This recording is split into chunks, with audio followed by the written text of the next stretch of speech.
Hello friends, நம்ம இன்றைக்கி long பீன்ஸில் எப்படி வந்து கிரேவி பண்ணுறதுன்னு பார்க்கலாம்.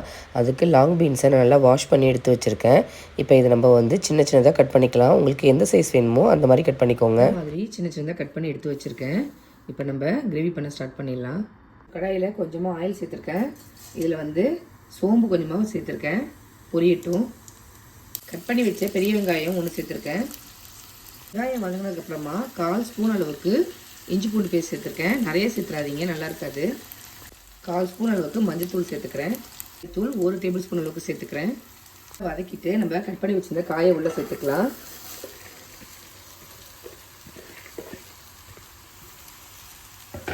சேர்த்து நல்லா வதக்கிக்கோங்க. காய் வதங்கினதுக்கப்புறமா நம்ம வந்து தக்காளி சேர்த்துக்கலாம். தக்காளி வந்து நான் 1 தக்காளி எடுத்து கட் பண்ணி வச்சுருக்கேன். இப்போ இதையும் சேர்த்து நல்லா வதக்கிட்டு மூடி வச்சுருங்க.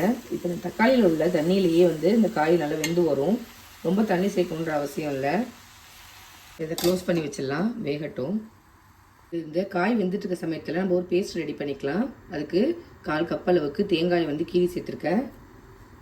இது கூட கொஞ்சமாக வந்து சோம்பும் சீரகமும் எடுத்துருக்கேன், அதையும் இது கூட சேர்த்துக்கிறேன். இப்போ அதை நல்லா ஃபைன் பேஸ்ட்டாக அரைச்சி எடுத்துகிட்டு வந்துடுங்க. கடைசியாக இது கூட கொஞ்சமாக முந்திரி சேர்த்துக்கிறேன். முந்திரிக்கு பதிலாக நீங்கள் வந்து பொட்டுக்கடலையும் சேர்த்துக்கலாம். எல்லாத்தையும் சேர்த்துட்டு நல்லா ஃபைன் பேஸ்ட்டாக அரைச்சிட்டு வந்துடலாம். இப்போ காய் வந்து ஓரளவுக்கு வெந்துட்டு இப்போ நம்ம அரைச்சி வச்சுருந்த மசாலாவையும் சேர்த்துட்டு அதில் தண்ணி கலந்து நம்ம சேர்த்து வேக வச்சு எடுத்துக்கலாம். இப்போ நான் வந்து அரைச்ச மசாலாவை இது கூட சேர்த்துக்கிறேன். சேர்த்துட்டு இதில் வந்து உங்களுக்கு கிரேவிக்கு தேவையான அளவுக்கு தண்ணியும் சேர்த்து மிக்ஸ் பண்ணிக்கோங்க. சேர்த்து மூடி போட்டு வேக வச்சுக்கலாம். இப்போது ஆல்ரெடி நான் காயில் வந்து உப்பு சேர்த்துருந்தேன். இப்போ மீதி உப்பு இப்போ சேர்த்துக்கிறேன். இப்போ இதை மூடி போட்டு இன்னும் ஒரு 10லேருந்து 15 நிமிஷம் நல்லா வேக வச்சு எடுத்துக்கோங்க. அவ்வளோதான், கிரேவி ரெடி ஆகிடுச்சு.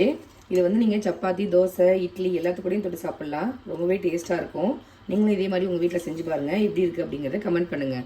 நான் போகிற ரெசிபிஸ்லாம் உங்களுக்கு பிடிச்சிருந்தா நம்ம சேனலை லைக், ஷேர் அண்டு சப்ஸ்கிரைப் பண்ண மறக்காதீங்க. தேங்க்யூ.